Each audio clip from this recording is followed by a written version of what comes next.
Bienvenue sur Comme3Com, le rendez-vous proposé par le blog wowcomcebo.fr. Aujourd'hui, on aborde une question un peu un casse-tête pour pas mal d'entrepreneurs. Comment on fait pour définir son budget communication? On sait que c'est important pour se faire connaître, mais bon, souvent, cette ligne dans le budget, elle reste un peu vide. Ou presque. Ah oui, c'est un grand classique. La communication, en fait, c'est ce qui rend une entreprise visible. C'est la vitrine. Exactement. Pensez au logo, au site web, la présence sur les réseaux. Mais tout ça, ça demande du temps, de l'énergie, et puis, oui, des sous, des moyens financiers. C'est vraiment une partie intégrante du développement. D'accord. Alors, comment on s'y prend concrètement? Combien il faudrait prévoir? J'ai lu qu'en général, on parle d'un pourcentage du chiffre d'affaires, c'est ça? C'est une piste? Oui, c'est une indication, on va dire. Une fourchette indicative, elle se situe souvent entre 5% et 20% du chiffre d'affaires. Ah oui, quand même, la fourchette est large. Oui, parce que ça varie beaucoup en fait. Une entreprise qui démarre, par exemple, elle aura besoin d'investir davantage au début. Il faut bien créer les outils, le site web, etc. Et puis, la nature du marché joue aussi. Un marché très concurrentiel qui vise le grand public, ça va demander plus d'investissement qu'un secteur de niche en B2B, quoi. Ok, donc ce pourcentage, c'est plus une sorte de boussole, pas une règle absolue. Voilà, exactement. Et d'ailleurs, il y a une tendance assez intéressante à noter, même si les budgets globaux communication et marketing ont pu baisser un peu par endroits, Mhm. la part du numérique, elle, augmente nettement. Elle grimpe en flèche. Ah oui, Oui, d'ailleurs, une étude montrait que 61% des TPME y consacrent moins de 300 euros par an. moins de 300 euros. Ouais, C'est très peu. très peu.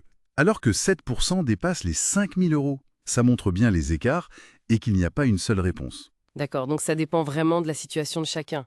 Mais alors, concrètement, comment on le construit ce budget? On met pas juste un chiffre au hasard, j'imagine. Ah, surtout pas. Non, non. La première étape, c'est vraiment de définir des objectifs clairs et, si possible, chiffrés. D'accord. Par exemple, plutôt que de juste vouloir plus de clients, ce qui est un peu vague, Oui. on pourrait viser acquérir 100 nouveaux clients dans les 6 prochains mois. Ça, c'est concret. Ou alors, on peut vouloir accroître la notoriété de la marque, ou bien fidéliser la clientèle qu'on a déjà. Référencement, le SEO. Pour la fidélisation, des newsletters, des programmes dédiés. Et là, j'imagine, on commence à parler coût. Et ça peut varier énormément, non? Tout à fait, énormément. Chaque canal a ses coûts propres. Quelques exemples juste pour donner une idée. Une campagne Google Ads, bon, ça peut démarrer à 100 euros par mois, mais ça peut aussi monter à plusieurs milliers. D'accord. Rédiger un bon article de blog, un article de qualité, ça peut coûter entre 100 et 500 euros. Optimiser son site pour le SEO, là on parle plutôt de 500 euros à 3000 euros. Ah ouais. Et même pour des supports physiques, genre 1000 flyers, c'est environ 30-50 euros.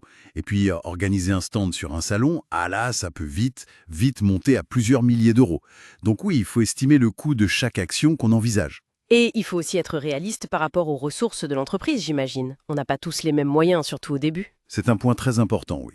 Il faut évaluer le budget total qu'on peut vraiment allouer en tenant compte des autres charges fixes, bien sûr. Bien sûr. Et regarder aussi s'il y a des compétences en interne. Quelqu'un qui sait bien écrire ou qui se débrouille en graphisme, ça peut réduire certains coûts externes. Ça aide. Exactement. Si le budget est limité, il faut privilégier les actions qui offrent un bon retour sur investissement. Enfin, un bon retour avec un investissement moindre. Souvent, le contenu ou l'animation des réseaux sociaux, c'est pas mal pour ça. Et il ne faut pas oublier les coûts un peu cachés, non? Le temps qu'on y passe en interne, les abonnements aux outils en ligne. Précisément. Bien vu. Il y a les coûts externes, ça c'est clair. Les agences, les freelances, les achats publicitaires. Et puis il y a les coûts internes. Le temps des équipes, les logiciels comme Mailchimp pour les emails ou Canva pour faire des visuels. Faut intégrer les deux. D'accord. Et une bonne pratique aussi, c'est de garder une petite marge, disons 10-15% pour les imprévus, ou pour saisir une opportunité de dernière minute, ça arrive. Ok, donc on définit les objectifs, on liste les actions, on estime les coûts, on regarde ses ressources, et après on lance, et on voit ce qui se passe, on laisse filer. Ah, surtout pas. Le travail ne fait que commencer en quelque sorte. Un budget communication, ça se suit, ça se pilote. D'accord. Il faut regarder les dépenses réelles par rapport à ce qui était prévu, voir si on est dans les clous, et surtout, mesurer les résultats obtenus. Mesurer l'efficacité. Exactement. Est-ce que cette campagne a ramené des contacts?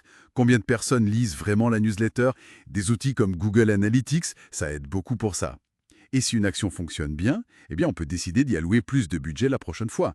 Si une autre ne donne rien, On arrête. on arrête, on réoriente. C'est un processus continu en fait. Le budget, il doit évoluer avec l'entreprise, il n'est pas figé. Tout à fait. Les besoins changent, c'est normal.